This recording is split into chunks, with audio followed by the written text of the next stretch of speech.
The world does not divide between the good and the wicked. It divides between those who face truth and those who run from it. Every century invents new words to hide its fear: prudence, decency, balance.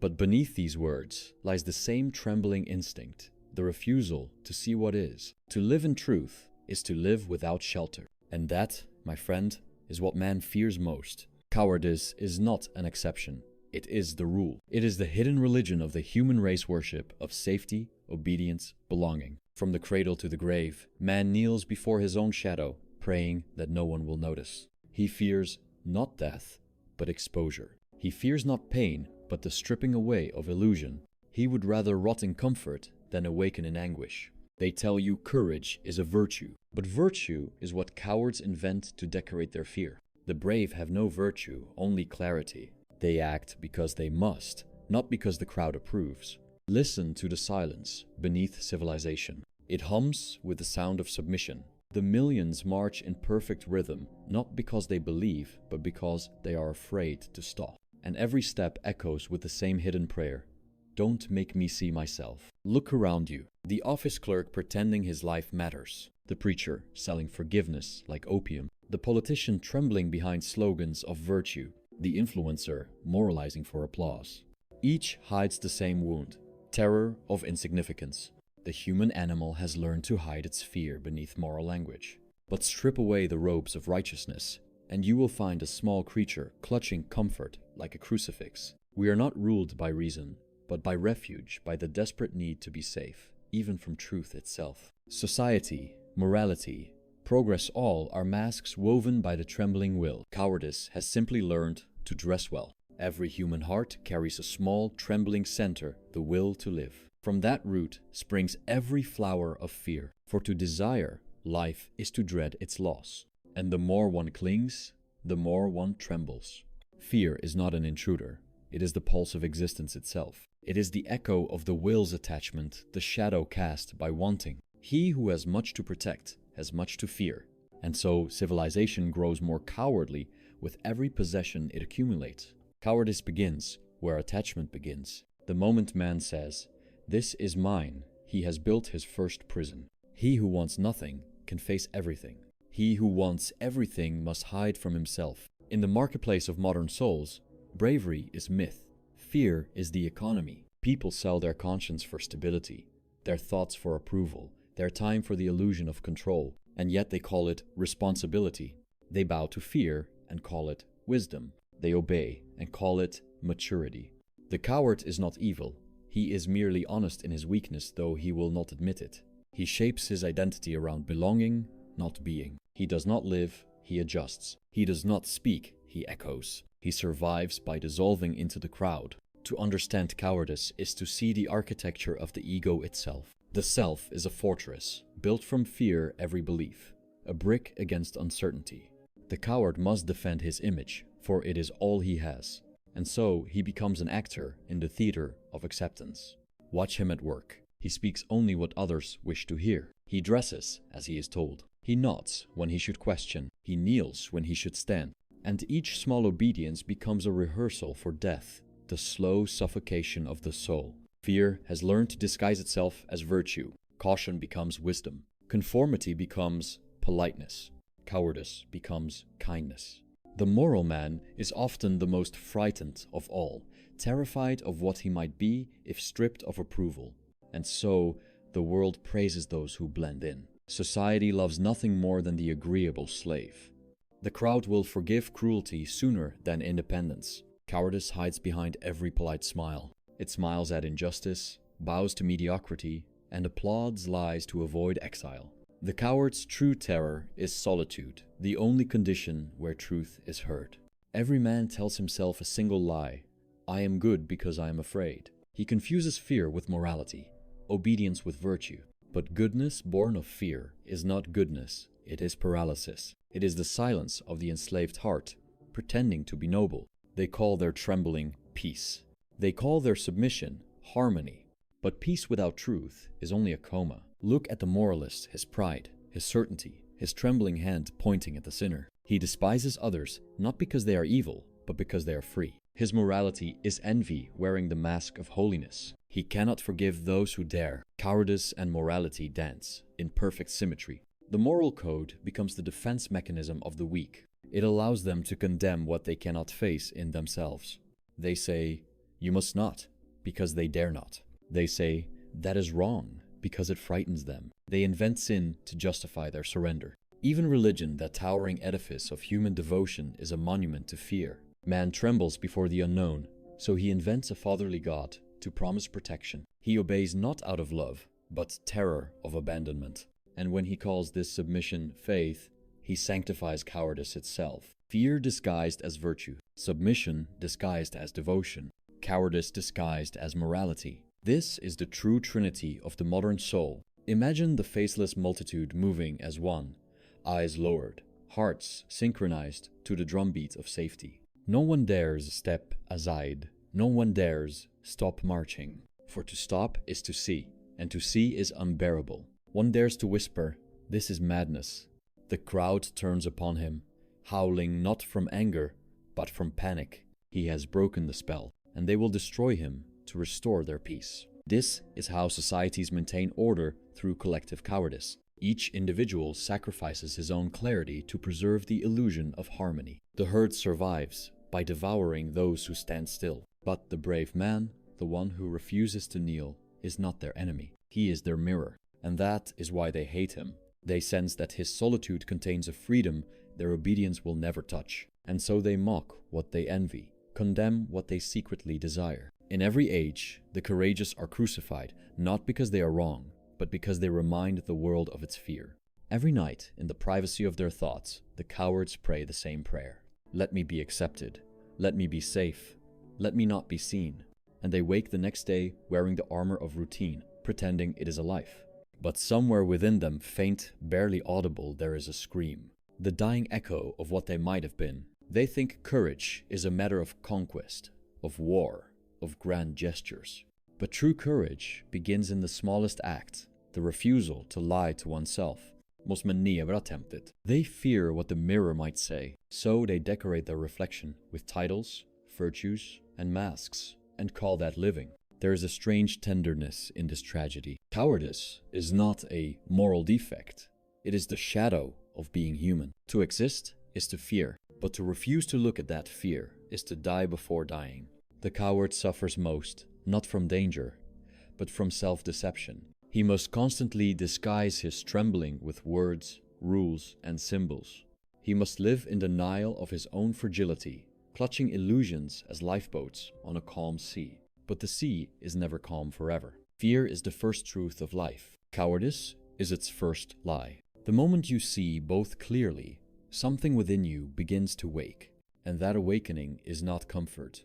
It is not joy. It is the quiet horror of realizing that most people you've ever met, including yourself, have lived not by courage, but by compromise. But in that horror, there is a strange light. For to see cowardice is to finally stand outside it. And from that vantage, however, lonely begins the first taste of freedom. Cowardice, clothed in morality, becomes the machinery of civilization. Every era builds a stage upon which man can hide from himself, and calls that stage progress. The first illusion was God, not the divine mystery, but the convenient father, the eternal authority under whose shadow man could remain a child. In his fear of existence, man projected his trembling upward and worshipped his own dependency. He did not seek truth, he sought protection, and the heavens became his padded cell. He prayed not to understand, but to be forgiven. He confessed not to awaken, but to be absolved of courage. The churches became monuments to this quiet fear, cathedrals built by trembling hands, singing hymns of surrender. Then came the philosophers, the reformers, the moral engineers. They replaced the gods with ideas, reason, progress, equality. But the psychology remained the same. Mastilboed, only now before abstractions. He traded confession for opinion, syn for sociegilt, priests for bureaucrats. The altar had changed, but the fear had not. Cowardice, when refined by intellect, becomes ideology. When fear wears the robe of logic, it gains followers. The modern moralist no longer prays to heaven. He tweets to the crowd. He fears divine punishment less than public disapproval. but both are the same ghost, the terror of standing alone. Listen to the modern confessions. Don't cancel me. Don't offend. Don't make me think differently. Quote, they sound pious, but they are only echoes of fear. The herd no longer needs a shepherd. It polishes itself. The brave man is no longer burned at the stake. He is ignored, mocked, erasit. Exile has become digital, and silence is the new hell. The world congratulates itself for being enlightened, but enlightenment, stripped of courage, is just a brighter form of cowardice. We call our conformity empathy, our timidity tolerance. Quote, we say everyone is entitled to their opinion because no one dares to have one. Our age has perfected cowardice by turning it into a virtue. You no longer need to kneel, you only need to fit in. Modern man no longer worships gods, he worships comfort. He bows before convenience and prays to technology for deliverance. Each new device is a promise. You will never feel alone again. But loneliness is not the problem. It is the price of being awake. The coward prays for distraction. He cannot sit with himself, so he scrolls, consumes, builds a digital echo chamber to drown the silence. He calls this connection. But what he really seeks is anesthesia. The market is his temple, the brand, his totem. He no longer says, I believe. He says, I buy. And every transaction whispers the same incantation. Keep me safe from emptiness. Civilization is a theater of well-dressed panic. Every career, every ideology, every obsession with status is a stage performance of survival. The fear of nothingness is rehearsed as ambition. The fear of rejection is masked as humility. The fear of insignificance, that ancient terror of the void, is disguised as the hunger for success. We are all actors performing courage for an audience of cowards, and we applaud each other for it. Morality, in its purest form, is the collective language of cowardice. It exists not to elevate the soul, but to make fear cooperative. A moral code allows the fearful to live together without ever confronting the truth of their nature. Bekind says society, but what it really means is be agreeable. Be tolerant, it says, meaning don't disturb my illusions. The moral man obeys not because he understands, but because disobedience terrifies him. He fears the burden of individuality. He fears the glare of solitude. He fears being seen for what he is, a trembling will in an indifferent universe. And so, morality becomes the last refuge of cowards. Not a ladder to virtue, but a wall against reality. When a man cannot face himself, he builds systems to justify his blindness. He invents words like right and wrong, hoping to domesticate the abyss.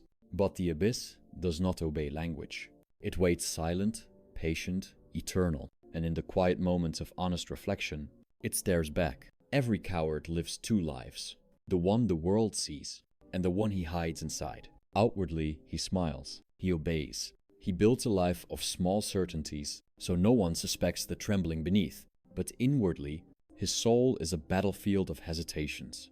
He cannot sleep without noise. He cannot wake without distraction. He fears silence because it reveals his captivity. He is not free. He is not wicked. He is simply afraid of himself. In the darkness of his mind, he rehearses every word he will say tomorrow. Every gesture is calculated, every thought edited for approval. He lives as though the world were always watching, and perhaps it is. But the gaze he fears most is his own. He avoids solitude like a wound he cannot look at. He surrounds himself with people, noise, movement, not from love, but from terror of stillness. He fears the quiet not because it is empty, but because it contains everything he has avoided. At night, his conscience is not moral, it is anxious. It whispers questions that no sermon can answer. What am I? Why am I afraid? And so he scrolls, he drinks, he prays, anything to drown the unbearable hum of being alive. Safety is expensive. To remain unexposed, he must amputate what is real. He silences instinct. He censors thought. He trades authenticity for belonging, and in doing so, he becomes less than human, a reflection trapped in the mirror of approval. He believes he is safe, but what he calls safety is only slow decay, for nothing grows in the soil of fear. The coward's comfort is his coffin, lined with routine, padded with politeness. He confuses numbness with peace and calls his resignation wisdom. But beneath the calm exterior lies the static of despair, a low vibration of unlived life. Every time he says yes to what he hates, he strangles the last flicker of his soul. Every time he avoids the truth to protect comfort, he digs his grave a little deeper. And the world applauds him for it. The coward secretly envies those who dare. He mocks them publicly, but worships them in silence. He calls them reckless, arrogant, extreme, but at night, he dreams of having their freedom. He watches the man who speaks truth and feels both hatred and longing. Hatred, because that man exposes his impotence. Longing, because that man still burns. Envy is the coward's confession. He despises courage because it reveals his chains, and so he hides his humiliation in mockery. He points at the brave and says, "Fool!" But his trembling hand betrays admiration. Imagine him now, standing before the mirror. His reflection stares back, stripped of performance. He sees not the villain he feared, but a frightened child clutching excuses like toys. He realizes the tragedy. His life has been an elaborate avoidance of truth, and yet, in that moment, something shifts. He no longer wants to pretend. He no longer wishes to be safe. He feels, perhaps for the first time, the cold wind of reality on his skin. And it is not unbearable. It is clean. It is honest. Cowardice, once exposed, begins to dissolve. It cannot survive in the open air. For cowardice feeds on illusion, and illusion dies in light. To see one's fear clearly is the first act of courage. Not to conquer it, not to escape it, but to meet it face to face, without disguise, without justification, without prayer. That moment is the beginning of awakening. It is the crack in the wall of habit, the faint whisper of the real. The coward's hell is not punishment. It is repetition, a loop of avoidance, a life spent dodging the mirror. But for the one who dares to stop running, hell transforms into clarity. And clarity, though cold, is the first taste of freedom. Courage has been misunderstood. It is not the roar of conquest, nor the defiance of kings. It is the quiet refusal to kneel before illusion. To be courageous is not to fight without fear. It is to see fear clearly and still not turn away. Courage begins where the need for victory ends. It is not the soldier charging into battle, but the thinker staring into the abyss without blinking. It is not the hero adored by crowds, but the solitary one who renounces their applause. Schopenhauer knew to live is to suffer, to desire is to enslave oneself, and to see this truth, to really see it, is the beginning of liberation. The courageous man does not shout. He simply stops pretending. He strips his desires down to the bone until nothing remains but what cannot be taken.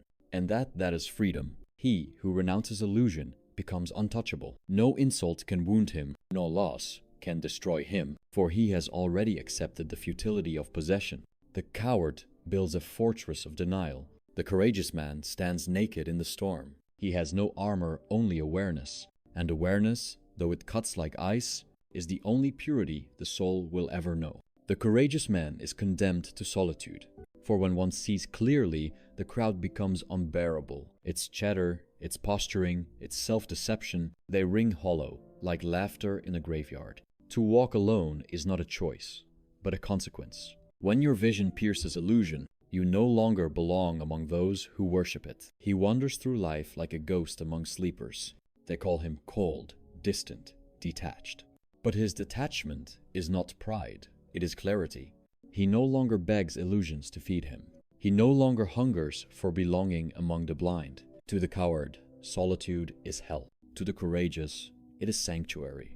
For in solitude, there are no mirrors to distort the truth, only the stillness of what is. And in that stillness, a strange beauty emerges, a beauty born not of joy, but of lucidity. Courage is not found in noise, but in silence, not in defiance, but in surrender to the real. The ultimate act of courage is not to fight endlessly, but to stop chasing meaning, to stop begging existence for comfort, to stop imagining that happiness is owed to you. The world owes nothing and never did. To accept this without bitterness, without escape, is to transcend the tyranny of the will. Renunciation is the purification of fear.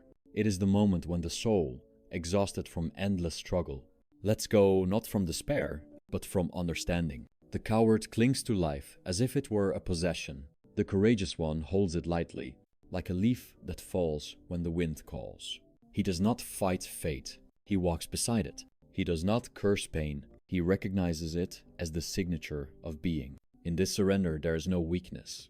There is power, the quiet power of one who has ceased to beg. There is a sweetness in this kind of resignation, a peace that comes only when the war with reality ends.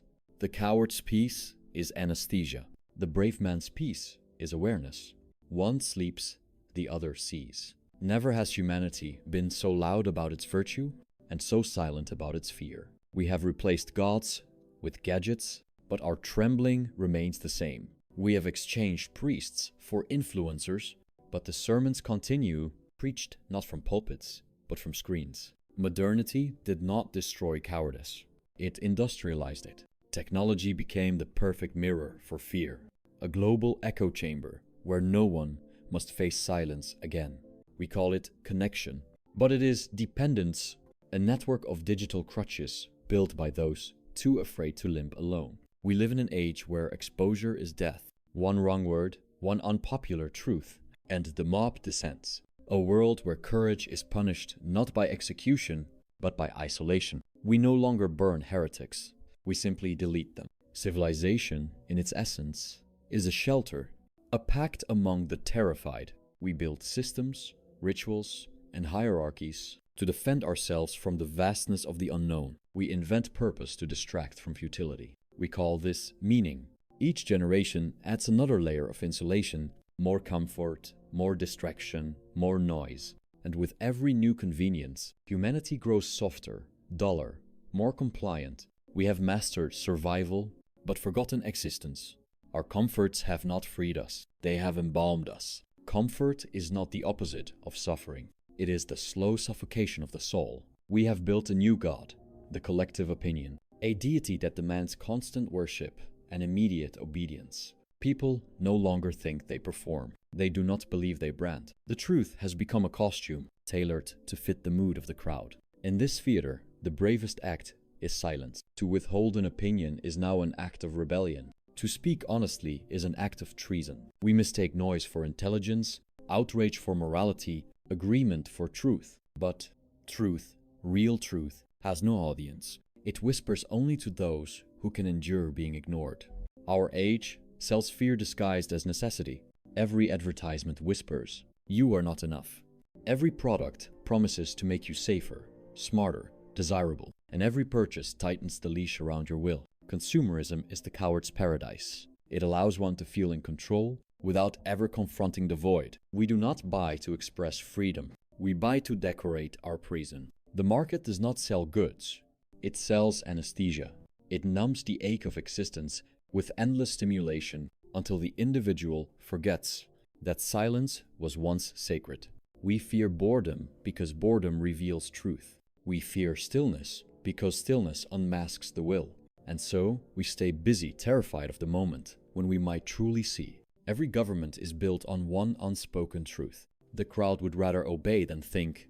The tyrant does not impose fear, he inherits it. He rules with the permission of the cowardly. No dictator can exist without the silent consent of those who fear disorder more than injustice.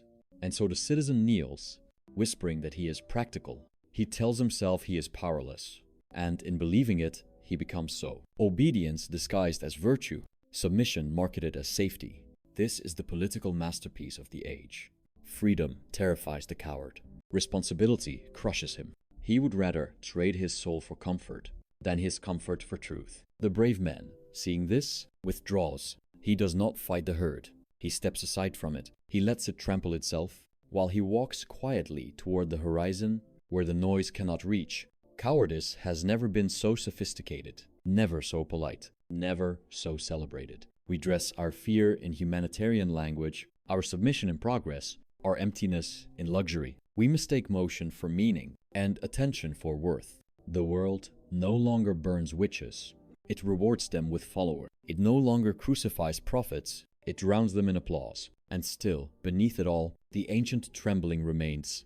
The same creature, the same will, the same fear, only more eloquent, more comfortable, more lost. Only by knowing his cowardice does man begin to awaken. Not by conquering fear, but by seeing it naked, unadorned, unashamed. This is the turning point of every real life. Not the moment of triumph, but of exposure. When all disguises fall, when every comforting lie evaporates, and one stands alone, face to face with a trembling that has governed every choice. Most people spend their lives defending their fear. They build philosophies, careers, families, empires, all to hide from that silent, pulsing truth, that they are terrified of existing without justification. But the moment you stop running, when you finally let the fear consume you, something astonishing happens. It burns through you and leaves nothing behind but clarity. You realize that the terror was never an enemy, only a mirror. It showed you what you truly valued, what you truly clung to. And in seeing it clearly,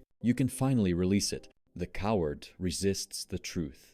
The courageous one surrenders to it. And in surrender, the distinction between fear and freedom dissolves. When illusion collapses, there is a silence so complete, it almost feels divine. Not the silence of death, but of unveiling. The noise of pretense, the theater of justification, falls away like the skin of a snake. You discover that all the things you defended so fiercely, your beliefs, your reputation, your pride, were only costumes for your terror of the void. The truth was always simple. You are afraid. And that is all right.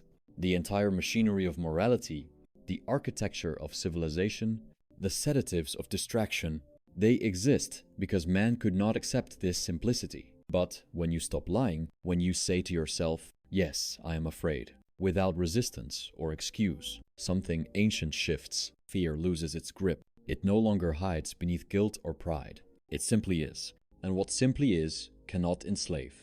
This is not courage in the heroic sense. It is clarity, a lucidity that no system can grant, and no crowd can share. To stand there stripped of every illusion, untouched by every comfort, seeing life as it is, that is the quietest kind of freedom. The will, Schopenhauer's blind, ceaseless force, was never your servant. It was your master. It compelled you to chase, to cling, to desire, and in doing so, it made you afraid. Fear is the echo of the will. Every I want contains a trembling, what if I lose? Every I must have contains the ghost of I might not. And so existence becomes a cycle of hunger and dread. But there is a point beyond the will, the still center from which awareness watches the dance. When you reach it, the noise quiets, the hunger softens, and fear, that ancient reflex, becomes transparent. It was never the world that terrified you. It was your own attachment to it. When the hand releases the rope, the pain of holding vanishes. This is liberation, not escape from the world, but release from the compulsion to clutch it. Imagine standing at dawn after a long night of storm. The world is still wet, bruised but alive. No applause greets you, no music rises, only wind and the sound of your own breathing. You are not fearless. You are free. Fear may still whisper, but it no longer commands. You see it for what it is, a small, ancient mechanism of the flesh, nothing more. And in that awareness, something vast awakens. Not joy, not victory, but serenity. You have become what the coward fears most, a being who no longer begs life to be kind. He who accepts fear without resistance is already free. This is the quiet paradox at the end of all striving. When you cease to demand safety, existence ceases to threaten you. The coward hides from pain. The wise man lets pain speak. The coward worships security. The wise man walks without walls. To resign is not to surrender to despair. It is to awaken from illusion. To see that the game was always unwinnable and that the beauty of it was never in victory, but in awareness itself. There comes a moment when even philosophy falls silent. Words, once weapons, become soft. Concept dissolve. All that remains is a pulse, a breath, a gaze that neither clings nor condemns. You realize there is nothing to fear, because there is no you left to be threatened. The will, that engine of suffering, has quieted, if only for a moment. And in that stillness, you taste the essence of peace, not triumph, not joy, just the absence of struggle, the lightness of nothing to defend. The coward dies 1,000 small deaths each time he resists the inevitable. The brave man dies once. When he accepts it, the mirror waits as it always does. You stand before it, the same face, the same eyes, but the gaze is no longer afraid. You do not seek to impress or justify. You simply look and see. For the first time, the reflection does not accuse. It understands. It forgives. It dissolves. And what remains is not pride, not even identity, but silence. The silence of one who has nothing left to prove. The silence that follows truth. The silence that perhaps was God all along. The mirror waits, as it always does.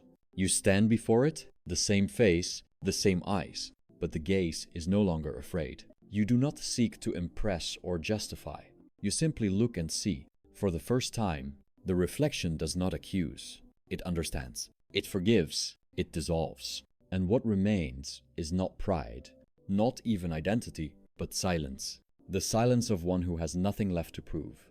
The silence that follows truth. The silence that perhaps was God all along. The world is afraid. The crowd is its own prison. But one man stands still. He has lost everything that can be taken, and in doing so has found what cannot. He does not smile. He does not weep. He simply is. And in that stillness, the wind passes through him. Unresisted, unclaimed, unafraid. That is freedom. Not glory, not victory. Just the pure, unornamented peace of having nothing left to lose.